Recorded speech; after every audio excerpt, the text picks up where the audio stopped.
Don't worry folks, Captain America is here to save the day. Captain America, the first Avenger. Now, like I said in my Thor review, that Thor and Captain America were one of the two films that were going to take the biggest risk, because if none of these sort of worked, then the whole Avengers sort of film that they've been trying to do would be a complete waste of time. So, and this one actually had one of the most kind of the most talk about things, was the fact that Lee Evans was going to play Captain America, and Lee Evans already played a Marvel superhero, the Human Torch.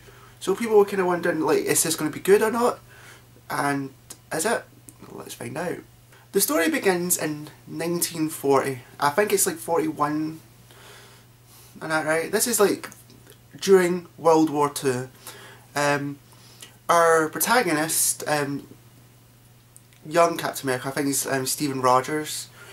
He's very skinny, small, he's got a lot of health problems, but he still wants to kind of play his part, and every sort of medical thing to sign up for the war declined him, saying you're too much of a risk to take on. He's kind of feeling let down, and then all of a sudden he goes to this sort of clinic, and he meets this sort of doctor, and he is signed on to the army, but he's also chosen to be the first super soldier experiment.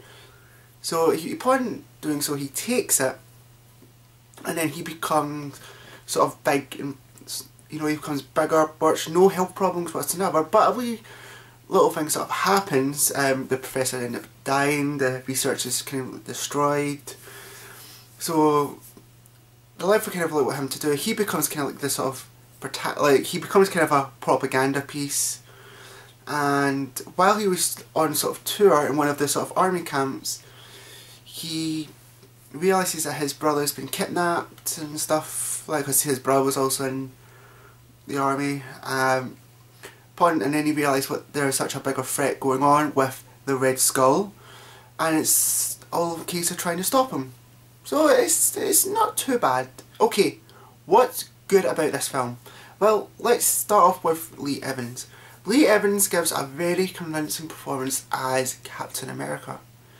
I mean, the guy is very sweet. Now, he doesn't really know much about the world, or but he wants to play his part, and that is so patriotic. It's so patriotic. I mean, you don't get people like that these days. They either they want to do it for a certain reason or whatnot, but he's doing it because he feels he needs to do it. So that's pretty good. And I like how the transition from him from the skinny guy to Captain America, and I thought that was actually really good. The hot chick that plays Peggy Carter, right, I can't forget her name, but she was very good in the film. She was kind of this whole, she's very stubborn, but you can tell that there's a wee girl in there that just wants to go, kind of wants to sort of break out and just wrap around a guy's arm. But you can tell that she can literally survive on her own in a sort of war. And a couple more shout outs here. That the guy that plays Bucky in the film, he was really good. I mean, the thing is, Bucky is the sort of the psychic to Captain America in the sort of comics, but you can really tell that he is really kind of a psychic, got that psychic appeal, or even a hero appeal, because he's always looking out for his brother, and even when his brother becomes super soldier and he rescues him and all that, he's still looking out for him. So again, I really like it. And then there's Hugo Weaving, who plays the Red Skull, and he's pretty damn good as the Red Skull. I pretty enjoyed his sort of performance after. Occasionally he kind of went into kind of Arnold depression, but even still, he did a really good job, and a very believable sort of baddie.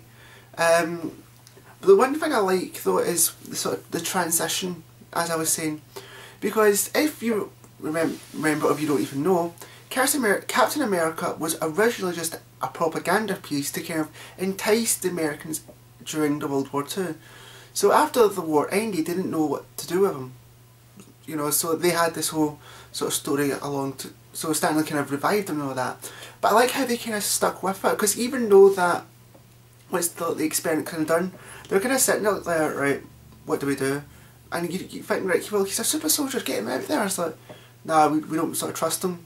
So again, it kind of shows that they don't even know what to do with him, and it's only when he does something on his own, without, you know, through arrogance, that he does it. And I kind of love that, how they kind of transition through all that. What's bad about this film? I'm going to actually get to something really interesting. The thing I quite find bad is, you see, Captain America doesn't become Captain America after he rescues, like, his brother and a couple of sort of men, and then this is when he becomes Captain America. But see all the scenes that we see Captain America in, like when he's destroying all these sort of like camps, they're all montage scenes, and the montage really doesn't give it justice. It kind of shows that they're rushing the film. Like, they had an idea and they're going, right, we need to kind of like cram all this together, so we'll just make it a montage. And this is where you kind of see a couple of dodgy special effects. Like, you can tell that they used like zip lines or like for big jumps, and that to me kind of shows that their production's kind of gone a bit down. But here's the thing I get here. But here's the true thing that kind of gets me, and it's the ugly thing, right? See, when they sort of brought back Captain America in the comics, it was in like the 1960s, so obviously things had changed around like 15 years after or so, right? But every decade it goes by, it's going to change. Now, this is when we're kind of like, what, the film came out in 2011, so obviously the films kind of went by, what, like 70 years? So obviously that's kind of a big transaction, and if they were ever going to remake it, I think they're going to need to kind of update it, because they can't really keep having it at World War II, because it's going to make it feel too old. They're going to be like, this isn't going to work. You know, pretty soon they're going to have to modernise Captain America. But I felt as though that was the thing that's really lagging onto it.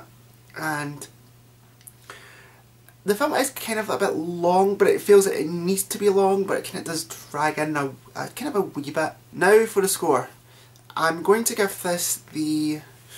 See, I actually really like it, so I'm going to give it great, but I'm going to give it the kind of like 7.5 score. Again, this isn't probably a film that not everyone's going to probably appreciate, like, but if you're a true kind of like Marvel fan, or even like a comic book guy, I think you're going to love this film, or even like it at least.